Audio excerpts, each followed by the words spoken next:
Hello again and welcome back. In this section we're going to look at some live charting from data provided on the internet concerning stock prices.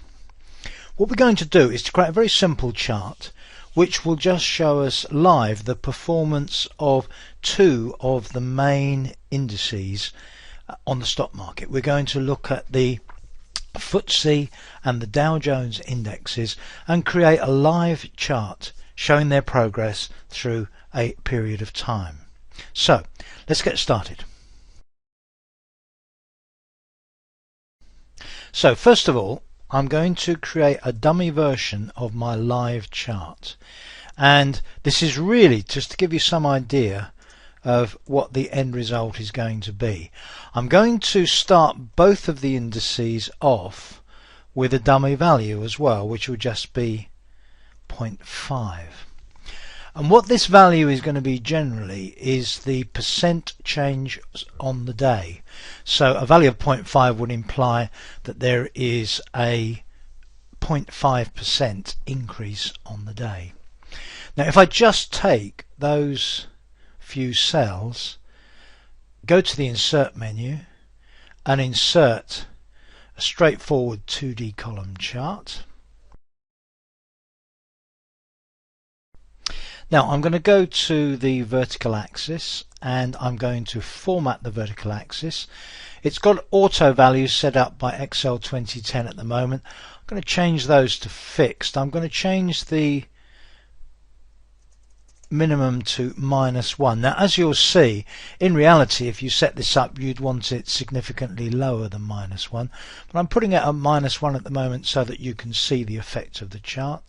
And I'm going to put the maximum at +1, close that, and I'm actually allowing for a variation of between +1% and -1% on the day. Now as I say, you'd probably want to allow a significantly higher figure than that. And then we'll choose a chart layout. I think we'll choose that one. We don't need that legend there. We're going to change the title to Index Performance Today, and we'll put a vertical axis title on, percentage change, and then we'll move the chart up there, and we're ready to keep an eye on the percentage change over the day for those two.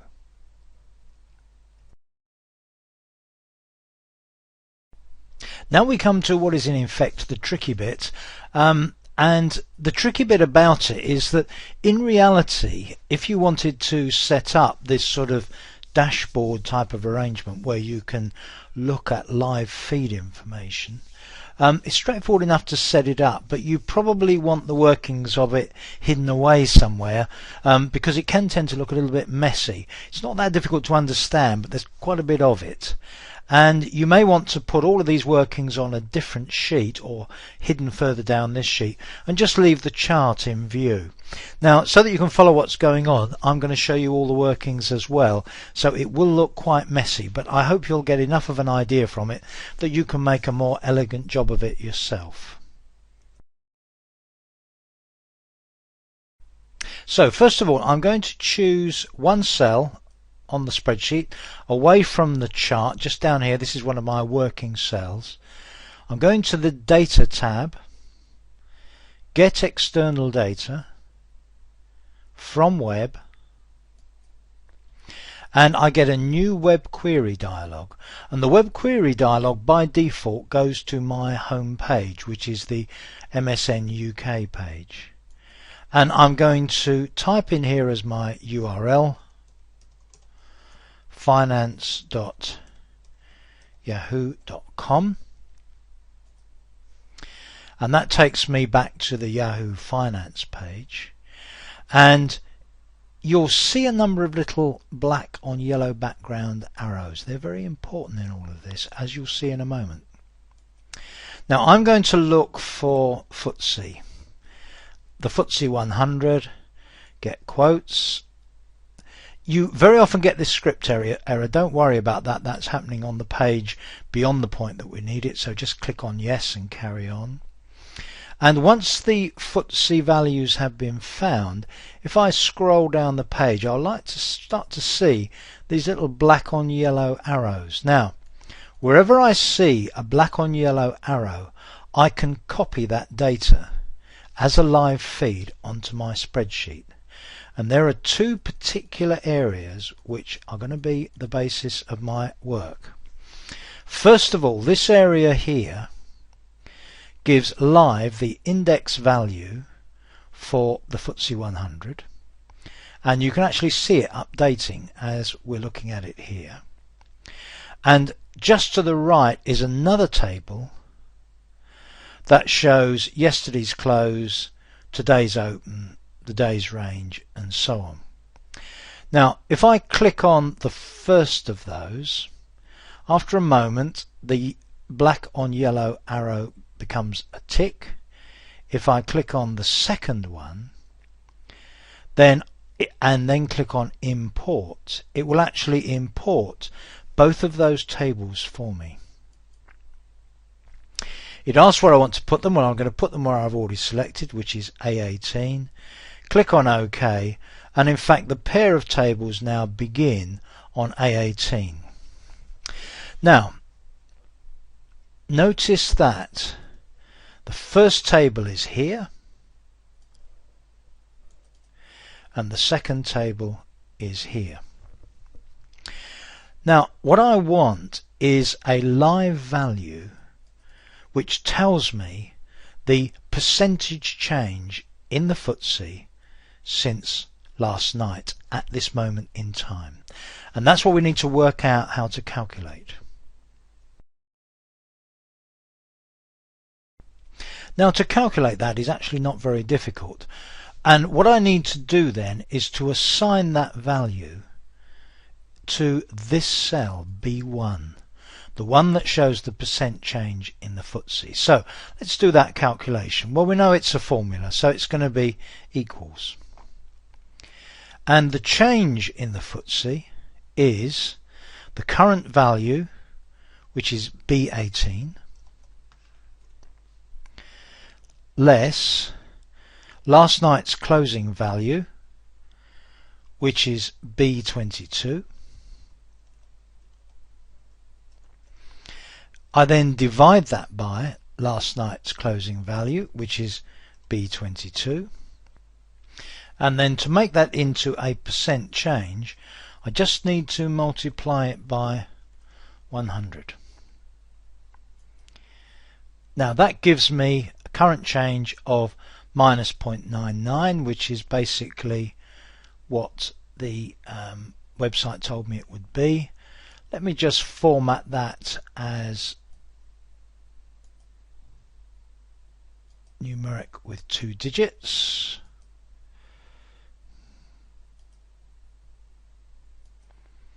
And I've got a minus 9.9. Now notice that the minus 0.99 there immediately obviously updates my chart.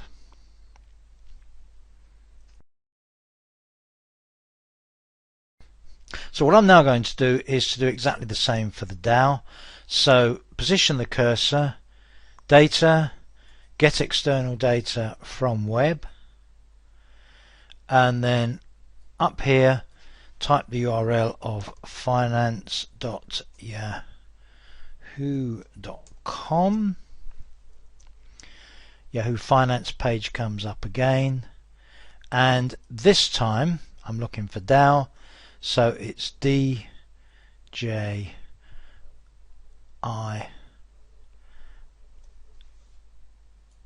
There we are. Again I get an error on the page, but that won't affect this. And again, once the arrows on yellow backgrounds appear, I can find the corresponding data for the Dow. There's 1, there's another.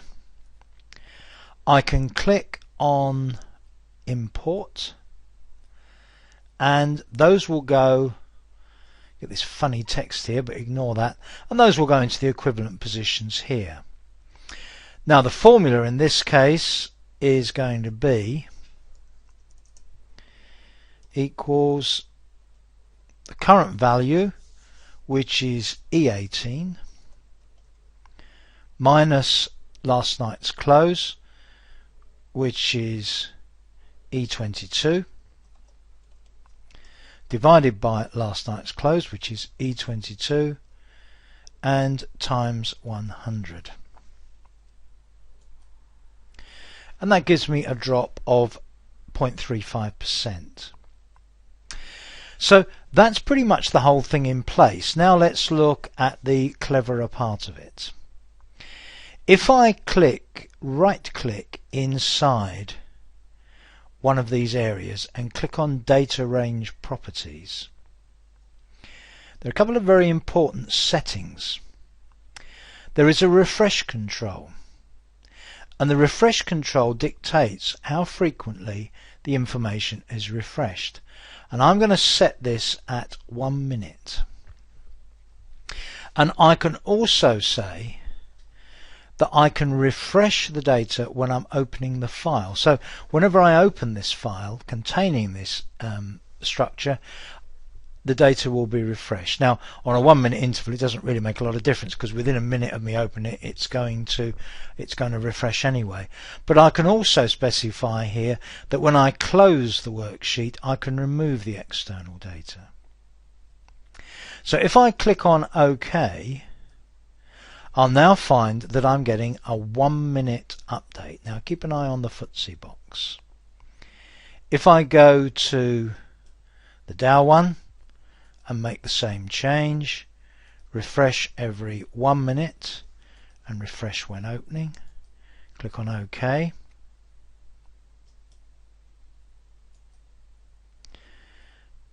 Once we make that change, it applies to all of the boxes within that range. So both of these are now on a 1 minute refresh.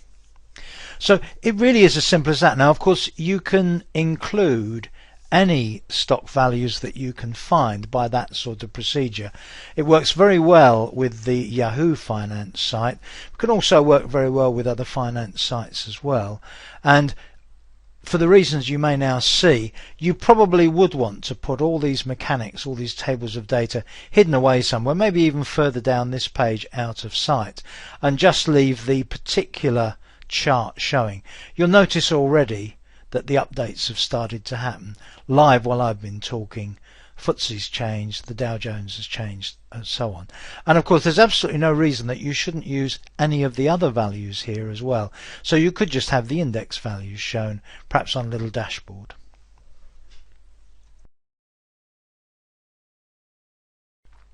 Now a couple of other important points here. As you can see from the changes that are happening live as I'm talking, the FTSE has already gone down more than 1%, so our scale minimum of -1 wasn't a particularly good choice, so you need to be careful about how you set that up. And a second point to note is that whenever an update occurs, it will interrupt whatever you're doing on this sheet, which can be rather annoying. There are a couple of alternatives to this, and for some people, if this kind of live update is important, they'll even have it running in a separate instance of Excel, not just another workbook, but running a second instance of Excel, possibly on the same PC, which is just doing these updates and feeding the charts. In some cases, another extreme, people have a PC just dedicated to taking these live feeds and so on. But that's a little bit beyond the scope of this course, so I've given you the basic ideas, and I'm sure with that you're going to be able to access live data if indeed you need to.